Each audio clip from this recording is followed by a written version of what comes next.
नमस्कार जय Jagannath.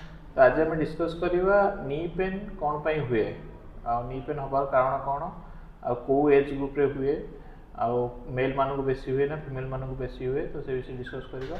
Mainly knee pain टा आपणकर फीमेल मानक बेसी हुए मेल मानक अपेक्षा कहीं पोस्ट मेनोपोज पर आफ्टर 45 फीमेल मानकर बॉडी रे हार्मोनल चेंजेस आसे जहाँफल कौन हुए बॉडी रे डीजेनेरेटिव चेंजेस देखा जाए जहाँफल कौन है ना बोन रे आपंकर ऑस्टियोपोरोटिक चेंजेस हुए साइनोवियम फ्लूइड जोटा जॉइंट रे थाए धीरे धीरे कमे। तो मेनली कौन हुए चेंजेस आप आसुन देखा ये एक्सरे जनकर एक्सरे अच्छी आमर जड़े मैडम को एक्सरे अच्छी जोटा कि 52 इयर्स एज तक। तो देखूँ ये मेनली कौन होता हूँ आपंकर फीमर बोन यहाँ टिबिया। तो ये जो जॉइंट स्पेसटा देखुं आप जॉइंट रे स्पेस रहा कथा जो स्पेस द्वारा कि आम आंठुटा मूवमेंट हुए से देखो मीडियल साइड रे लगी जाइए देखो लगी जाइए मीडियल साइड रे।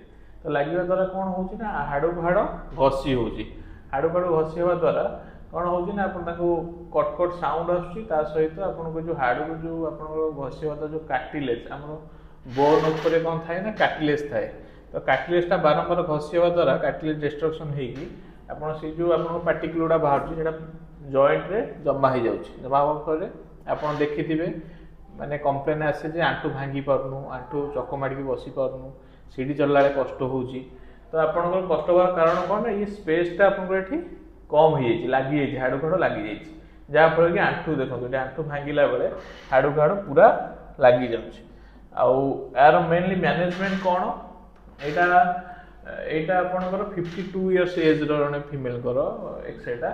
तो आपन मैनेजमेंट देखो जो इनिशियली आपन पेन पेन स्टार्ट होते तो आपन कौन करेंगे ना फिजियोथेरापी करेगी आपन मेंटेन कर रखा ट्राए करेंगे तार जॉइंट स्पेसटा मेंटेन कर रखिए ट्रैक्शन देवे और किसी एक्सरसाइज करेंगे करके मेंटेन कर रखा ट्राए करेंगे। आपन जो स्टार्टिंग रू इग्नोर कर दौरान पेनटा को ताले कौन हम ना लैटरल स्टेज रे बढ़ी बढ़ी जीव।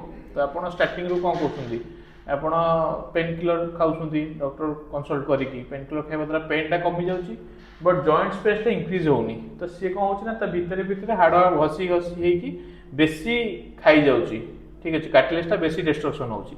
तो आपड़ सब कौन करेंगे ना आप मेडिसिन खाଇବା सहित एक्सरसाइज उपर भी ध्यान देवे।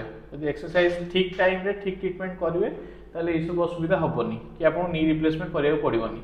जदि स्टार्टिंग आप अवॉइड कर नेग्लेक्ट कर पेनटा को नॉर्मली मेडिसिन स्टोर हो कि नॉर्मल ये करके मन इच्छा मेडिसिन खाऊँ ताहले एटा बढ़ी बढ़ी जीव प्रोब्लेमटा जहाँफल कि आप लास्ट स्टेज रे आपको सर्जरी ही करा पड़ो आउ कि बाट नथिबो।